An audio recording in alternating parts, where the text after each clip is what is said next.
बिस्मिल्लाहिर्रहमानिर्रहीम। अब भट्ट साहब ने आंदे ने अगर अफ़गानी पंजाब की सरजमीन पर ज़्यादा हो गए तो वो मुकामी पंजाबियों के लिए खतरा पैदा करेंगे, जिस तरह कराची में खतरा पैदा हो गया है। पंजाब सिर्फ पंजाबियों की मलकीयत है। ठीक है, ਅਸੀਂ ਮੰਨਦੇ ਹਾਂ ਕਿ ਜਿਹੜਾ ਕੌਮ ਹੋਏ ਉਹਦਾ ਪਹਿਲਾ ਹੱਕ ਹੁੰਦਾ, ਪੰਜਾਬ ਤੇ ਪੰਜਾਬੀਆਂ ਦਾ ਪਹਿਲਾ ਹੱਕ ਹੈ। ਲੇਕਿਨ ਜਿਹੜੀ ਪਰਸੈਪਸ਼ਨ ਔਰ ਰਿਐਲਿਟੀ ਹੈ ਨਾ, ਉਹਦੇ 'ਚ ਫਰਕ ਹੁੰਦਾ। ਮੈਂ ਤੁਹਾਨੂੰ ਮਿਸਾਲ ਦੇਣਾ ਕਿਵੇਂ।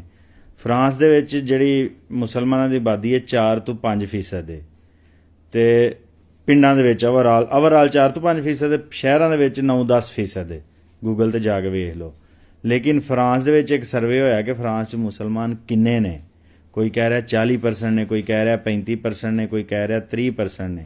ਯਾਨੀ ਜਦੋਂ ਕੋਈ ਵੀ ਕੌਮ ਕਿਸੇ ਕੌਮ 'ਚ ਜਾਂਦੀ ਹੈ ਤਾਂ ਉਹਨਾਂ ਨੂੰ ਲੱਗਦਾ ਹੋ ਰਿਹਾ ਕਿੰਨੇ ਕੁ ਜ਼ਿਆਦਾ ਹੋ ਗਏ ਨੇ, ਅਤੇ ਉਹ ਕੌਮ ਉਹਨਾਂ ਤੋਂ ਡਰਦੀ ਹੈ। ਇੰਝ ਹੀ ਯੂਰਪ ਦੇ ਬਾਕੀ ਮੁਲਕਾਂ ਦਾ ਹਾਲ ਉਹ ਆਂਦੇ ਨੇ ਉਹ ਮੁਸਲਮਾਨ ਆ ਚੱਲੇ, ਮੁਸਲਮਾਨ ਕਬਜ਼ਾ ਕਰ ਚੱਲੇ। 2050 ਦੇ ਵਿੱਚ ਫਰਾਂਸ ਦੇ ਵਿੱਚ ਮੁਸਲਮਾਨ ਹੋਣਗੇ 1 ਕਰੋੜ, ਅਤੇ ਅੱਜ ਨੇ 60 ਲੱਖ, ਅਤੇ ਉਦੋਂ ਹੋਣਗੇ 1 ਕਰੋੜ 20 ਲੱਖ, ਯਾਨੀ ਡਬਲ ਆਬਾਦੀ ਹੋ ਜਾਏਗੀ। ਅਤੇ ਫਿਰ ਵੀ ਫਰਾਂਸ ਦੀ ਆਬਾਦੀ ਉਨੀ ਦੇਰ ਤੱਕ 10 ਕਰੋੜ ਦੇ ਨੇੜੇ ਹੋਣੀ ਹੈ, ਅਤੇ ਕੋਈ ਐਡਾ ਰੌਲਾ ਨਹੀਂ ਹੋਣਾ। ਲੇਕਿਨ ਉਹ ਜਿਹੜੇ ਡਰਾਉਣ ਵਾਲੇ ਹੁੰਦੇ ਨੇ ਉਹ ਡਰਾਉਂਦੇ ਨੇ। ਪਾਕਿਸਤਾਨ ਦੇ ਵਿੱਚ ਗੂਗਲ 'ਤੇ ਲਿਖਿਆ ਕਿ ਅਫਗਾਨ ਮੁਹਾਜਰੀਨ ਰਜਿਸਟਰ 1.4 ਮਿਲੀਅਨ ਹੈ, ਯਾਨੀ 14 ਲੱਖ ਨੇ, ਅਤੇ ਜਿਹੜੇ ਅਨਰਜਿਸਟਰ ਨੇ 14 ਲੱਖ ਹੋਏ ਨੇ। 30 ਲੱਖ ਟੋਟਲ ਪੂਰੇ ਪਾਕਿਸਤਾਨ 'ਚ ਨੇ, ਸਿਰਫ ਪੰਜਾਬ 'ਚ ਨਹੀਂ। ਚਲੋ ਅਸੀਂ 30 ਲੱਖ ਦੀ ਕਹਿ ਦਿੰਦੇ ਹਾਂ, 50 ਲੱਖ ਹੋਣੇ ਨੇ ਕੁੱਲ, ਅਤੇ 50 ਲੱਖ ਕਿੰਨੇ ਵੀ ਵੱਧ ਜਾਣਗੇ ਤਾਂ ਪੰਜਾਬ ਦੀ ਆਬਾਦੀ 12 ਕਰੋੜ ਹੋਰ ਵਧਣੀ ਹੈ, ਘਟਣੀ ਨਹੀਂ।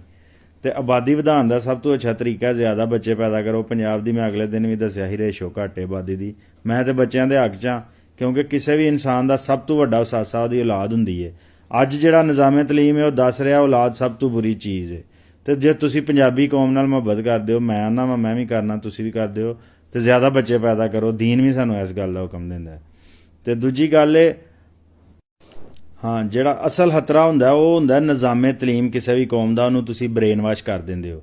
ਜਿਵੇਂ ਸਾਡੀ ਕੌਮ ਨੂੰ ਬ੍ਰੇਨ ਵਾਸ਼ ਕੀਤਾ ਗਿਆ ਕਿ ਅੰਗਰੇਜ਼ 'ਚ ਸਾਰੀਆਂ ਖੂਬੀਆਂ ਨੇ ਦੁਨੀਆ ਦੀਆਂ, ਇੰਗਲਿਸ਼ ਦੀ ਤਲੀਮ ਨਿਜਾਤ ਵਾਸਤੇ ਜ਼ਰੂਰੀ ਹੈ। ਤੁਸੀਂ ਆਂਦੇ ਹੋ ਅਫਗਾਨੀ ਆਪਸ 'ਚ ਇਕੱਠੇ ਹੋ ਕੇ ਲੜਦੇ ਨੇ, ਗੱਲ ਠੀਕ ਹੈ, ਉਹਨਾਂ 'ਚ ਕੁਛ ਐਸੀਆਂ ਬੁਰਾਈਆਂ ਹੈ ਨੇ ਜਿਹੜੀਆਂ ਦੂਰ ਕਰਨ ਦੀ ਜ਼ਰੂਰਤ ਹੈ। ਉਹ ਮੁਹਾਜਰਾਂ 'ਚ ਹੁੰਦੀਆਂ ਵੀ ਨੇ, ਔਰ ਇੱਕ ਕਲਚਰ ਤੋਂ ਦੂਜੇ ਕਲਚਰ 'ਚ ਹੁੰਦੀਆਂ ਨੇ।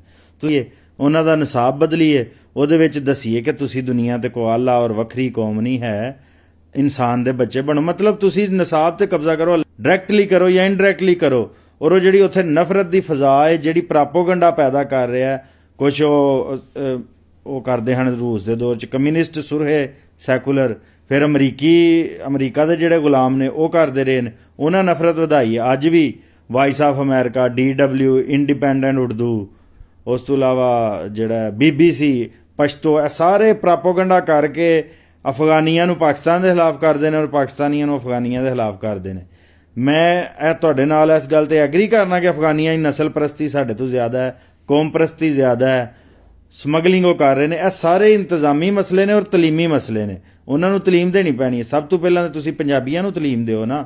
ਪੰਜਾਬ ਦੇ ਵਿੱਚ ਪੰਜਾਬੀ ਲਾਜ਼ਮੀ ਕਰਾਓ। ਜਿਹੜੇ ਵੀ ਅਫਗਾਨ ਮੁਹਾਜਰੀਨ ਨੇ ਇੱਥੇ, ਤਲੀਮੇ ਬਾਲਗਾਨ ਦੇ ਜ਼ਰੀਏ ਉਹਨਾਂ ਨੂੰ ਪੰਜਾਬੀ ਜ਼ਬਾਨ ਸਿਖਾਓ, ਉਹਨਾਂ ਨੂੰ ਪੰਜਾਬੀ ਦਾ ਹਿੱਸਾ ਬਣਾ ਲਓ। ਜਿਹੜੇ ਵਾਪਸ ਜਾਣਾ ਚਾਹੁੰਦੇ ਨੇ ਉਹਨਾਂ ਨੂੰ ਵਾਪਸ ਘੱਲ ਦਿਓ। ਯਾਨੀ ਲੜਾਈ ਦਾ ਕੋਈ ਮਤਲਬ ਹੱਲ ਨਹੀਂ ਹੁੰਦਾ ਲੜਾਈ ਕਿਸੇ ਗੱਲ ਦੀ, ਔਰ ਕੱਢ ਦਿਓ ਦੁਨੀਆ ਇੱਕ ਗਲੋਬਲ ਵਿਲੇਜ ਹੈ ਨਾ। ਤੇ ਯੂਰਪ 'ਚ ਮੁਸਲਮਾਨ ਵਾਪਸ ਜਾਣੇ। ਹੁਣ ਇੰਡੀਆ 'ਚ ਬੜਾ ਪ੍ਰਾਪੋਗੰਡਾ RSS ਕਰਦੀ ਹੈ ਕਿ ਮੁਸਲਮਾਨ ਹਾਲੇ ਉੱਥੇ 14% ਨੇ, ਜਿਹੜਾ ਅਸਲ ਆਬਾਦੀ ਯਾਨੀ 20 ਤੋਂ 25 ਕਰੋੜ ਨੇ, ਉਹ ਆਉਂਦੇ ਨੇ 30-40 ਕਰੋੜ ਨੇ। ਅਤੇ ਉਹ ਡਰਨ ਡੇ ਨੇ। ਉਹਨਾਂ ਦਾ ਵੱਡੇ ਜਿਹੜੇ ਮਿਨਿਸਟਰ ਨੇ ਉਹ ਆਉਂਦੇ ਨੇ ਜਦੋਂ 40% ਹੋ ਜਾਣ ਉਦੋਂ ਇਹ ਕਬਜ਼ਾ ਕਰ ਜਾਂਦੇ ਨੇ। ਯਾਨੀ ਝੂਠ 44 ਹੈ। ਕੋਈ ਇੰਜ ਦੀਆਂ ਗੱਲਾਂ ਦਾ ਸਿਰ ਪੈਰ ਨਹੀਂ ਹੁੰਦਾ ਜਿਹੜਾ ਤੁਸੀਂ ਮੁਹਾਜਰਾਂ ਕੋਲ ਡਰ ਰਹੇ ਹੁੰਦੇ ਹੋ। ਡਰਨਾ ਜੇ ਤੇ ਸੂਦ ਹੋਰਾਂ ਕੋਲ ਡਰੋ ਹੈ। ਜਿਹੜੇ ਬੈਂਕ ਨੇ ਪਾਕਿਸਤਾਨ 'ਚ ਸੂਦ ਦਾ ਨਿਜ਼ਾਮ ਹੈ। ਬੈਂਕ ਅਮੀਰ ਨੇ, ਕੌਮ ਗਰੀਬ ਹੈ। ਜਵਾਰੀ ਅਮੀਰ ਨੇ, ਕੌਮ ਗਰੀਬ ਨੇ। ਜ਼ਹੀਰਾਂਦੋਜ਼ ਅਮੀਰ ਨੇ, ਕੌਮ ਗਰੀਬ ਹੈ। ਔਰ ਕੌਮ ਨੂੰ ਆਪਣੇ ਦੁਸ਼ਮਣਾਂ ਦਾ ਹੀ ਨਹੀਂ ਪਤਾ।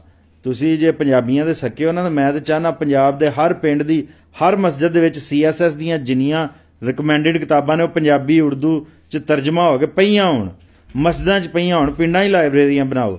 ਤਲੀਮ ਦੇ ਮੈਦਾਨ 'ਚ ਅੱਗੇ ਜਾਓ। ਤੁਸੀਂ ਜਦੋਂ ਤਲੀਮ ਦੇ ਮੈਦਾਨ 'ਚ ਅੱਗੇ ਜਾਓਗੇ ਅਤੇ ਤੁਸੀਂ ਦੁਨੀਆ ਨੂੰ ਜਿਹੜਾ ਦੁਨੀਆ ਦੀ ਰਹਿਨਮਾਈ ਕਰੋਗੇ। ਅਤੇ ਜੇ ਤੁਸੀਂ ਤਲੀਮ ਹਾਸਲ ਨਹੀਂ ਕਰੋਗੇ ਅਤੇ ਸਿਰਫ ਲੜਨਾ ਚਾਹੋਗੇ ਤਾਂ ਉਹਦੇ ਨਾਲ ਮਸਲਾ ਹੱਲ ਨਹੀਂ ਹੁੰਦਾ।